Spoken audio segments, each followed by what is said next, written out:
Hi everyone, Alistair Davies here. Welcome to my channel. Today's video is all about the driver and how we can hit it straighter off the tee, potentially stop that slice. Really aimed at slices this video. And I'm going to give you some real overcues to try and get you hitting that golf ball from the inside and producing a little draw every single time off the tee. Keep watching to find out how.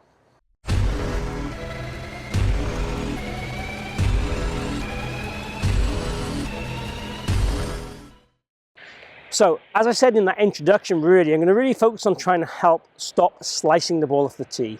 Now, a slice, if you don't know, is when a ball moves from left to right and finishes right of our intended target and really loses us a lot of distance by slicing that way. The ball's curving far too much left to right for a right-handed golfer, bear that in mind.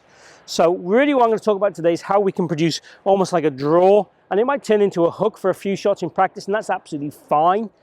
Not that it's fine on the golf course, but what we want to really do is feed you with some information and some drills and some feels that are going to really overdo this and cue you from what you have, and then go back to a natural swing and hopefully produce a little draw. That's the idea. Certain golfers need to really overdo things to make a change. Now, if you think about previous lessons you might have had or driving range sessions you had, and you're working on your golf swing there for an hour, 2 hours or half an hour or whatever it might be, and it's really hard to make a change in your golf swing, so to think it's going to change very quickly is probably a myth, right? Conceptually you can make changes pretty quickly, but again the movement patterns won't change that much straight away. It'll take quite a bit of work. So we can really go to extremes with the feels to get what we want. So there's two things I'm going to talk to you about today: shifting the path more to the right and also getting that club head to close down more through impact. Those two things combined are going to produce us more that hooky type feel or that kind of draw shot. So first things first, driver. And we're going to assume the setup is really good. So what I want to do to shift that path to the right is we're going to set up to the golf ball back here. So if you look here, it's inside my right foot and it's on an inward path. I'm also going to take my eyes and turn them to the right like so, to get the feeling that my eyes are pointing to the right. Now this in itself is going to get me to feel I'm going to swing to the right hand side.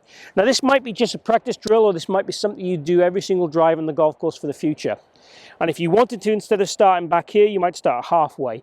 So you might start 10 inches behind the golf ball. That might be enough to help you, to encourage you to swing to the right. How it works is, it subtly will change your shoulders, and changing your eyes will subtly change your inclination to swing to the right or right field more to help you swing that way. So some of it is subtle, some of it is subconscious, but it tends to work for most golfers, okay? So that's the first thing we're going to do. We're going to try and get that swing going more to right field every single time. The club head point of view, what we're going to look to do there is try and feel we're going to hit the club with the toe end of the club, like this. We're going to try and hit the ball there. Now you might say, well, what the hell would we want to do that for? Well, we don't.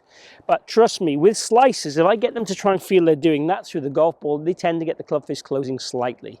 Now with me, if I try and do that, I'm probably going to get the club face closing quite a lot. I'm going to probably hit a snap hook here when we try and hit a shot in a minute.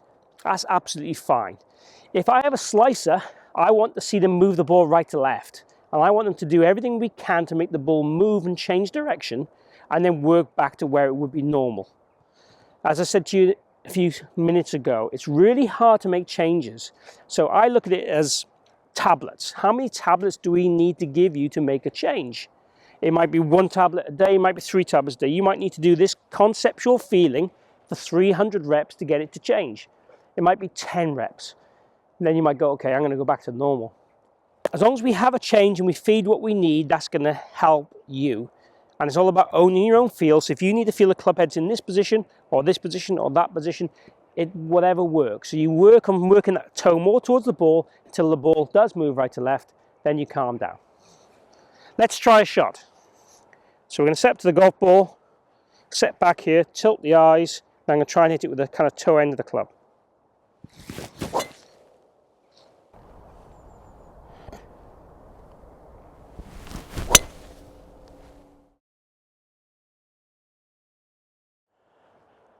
Maybe I should do that more often. So that was a penetrating draw down the middle of the fairway. I felt my fall through wasn't quite as full as normal because I was trying so hard to get the club head to close through impact. I felt it was a bit handy and armsy more than body. But I had a beautiful ball flight to it, which is kind of what we're trying to describe from this. It was a tiny draw down the middle of the fairway. All well and good. So for me, again, if I did that as a practice swing and a practice exercise, it's going to influence my normality. And that's what I want. I want to change my normality to get me from a fader to a drawer. And that would be the plan. So have a go at this exercise on the range first. Take it to the course if it works really well. Maybe even just take the setup to the course. And I guarantee you it'll start to change you from a slicer to a straighter hitter straight away. If you have any questions, please post them down below in chat. Also, if you've enjoyed the video, please click like and share the video. Really appreciate if you could do that. Also, if you haven't subscribed, please click my logo down the bottom corner here and join me on my journey. And let's lower your scores, let's improve your golf, let's improve your driving or whatever element of your game you want to improve. Thanks for watching and see you again here soon.